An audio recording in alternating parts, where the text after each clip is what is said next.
Welcome to the Irish Pagan School podcast. Your hosts are authors and co-founders of the Irish Pagan School here in County Waterford, Ireland, Laura O'Brien and Jon O'Sullivan. Fáilte. Is there a way to escape the effects of the magic of the other crowd? Well, Tag the Agus Fáilte. Hi, hello, and welcome. It's Jon O'Sullivan here from the Irish Pagan School. And that is a question that we get asked quite frequently in a number of different ways. Either people curious about the lore and mythology, people curious about the particular stories of the Tuatha Dé Danann, or interactions or experiences they may have had themselves with Daoine Sidhe, the people of the Sidhe, or difficulties they may be experiencing that need to be diagnosed and understood so that they can overcome the impact of the influences of the Sidhe in their life. And so I suppose I've kind of answered that question because people ask us that question, and invariably we do everything we can to help with an answer. And so the answer, not hard to say, yes, it is possible to overcome magic or the effects of the people of the other world on our lives and our influences. So the thing that we talk about most when it comes to protecting yourself from the adverse experiences, shall we say, of the fairy or the good neighbors or the other crowd or the Daoine Sidhe, which is the people of the Hollow Hills, is the term that we use most commonly here in Ireland. Um, the first real defense is, in a way, ignorance is bliss. If you don't know of them and don't interact with them, you may get a bit of a pass. And we see this in the folklore series of at the National Archives in Ireland. There's a website, it's duchas.ie, duchas.ie, and it is a fantastic resource for a lot of this captured folk tale and information around the magics and the experiences that people have had with members of the other crowd on the island of Ireland. And so in a lot of cases, people talk about, oh, well, they were walking home of a late night. It might have been a full moon, might have been a dark moon, it might have been around a particular season or fire festival. They have some kind of odd experience. They kind of brush it off and then they get home. And it's only when they tell partner, friend, old person in the story that they are informed that, well, you had a fucking near miss with the people of the other crowd. Everything from hearing strange music to seeing lights in the distance to hearing the sound of galloping horses without sight of them. And so all of these things happen to people, and because they're ignorant, because they don't engage with it, they kind of get a bit of a pass, it seems. Now, not a guarantee. Just because you don't know doesn't mean you'll always get away with it. But the next protection really is an understanding of don't see, don't tell. Now, this is different to ignorance because ignorance is that you just actually don't know. Whereas don't see, don't tell is you need to not see them. You need to, if you do know of hearing the music in a field, you don't go looking for them. You don't interrupt them at their revels. And if you do see them galloping or you do perceive them in some way, you pretend that you do not see them. You do not acknowledge them because that is a way that would cause offense. And causing offense is what's going to get you targeted by their influences and their power in all of these stories.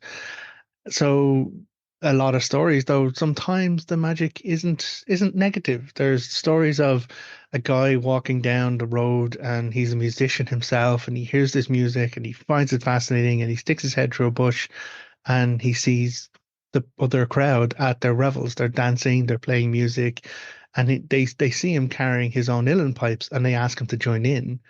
And so he does. He joins the revel and he plays the music. And they teach him.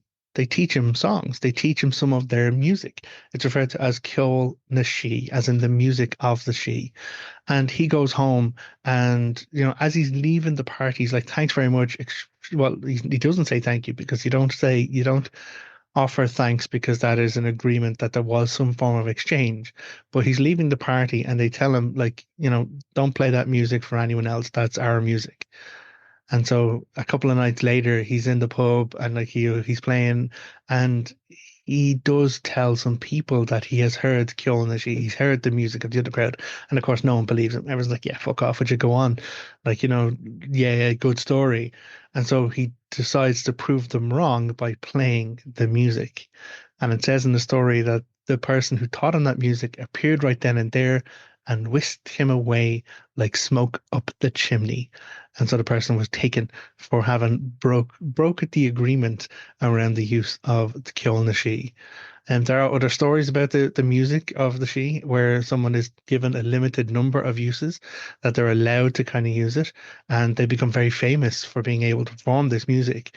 But after the third time that they use that music, they never play it again, and they never will play it again for fear of losing their life, because that was what was on the table for the agreement.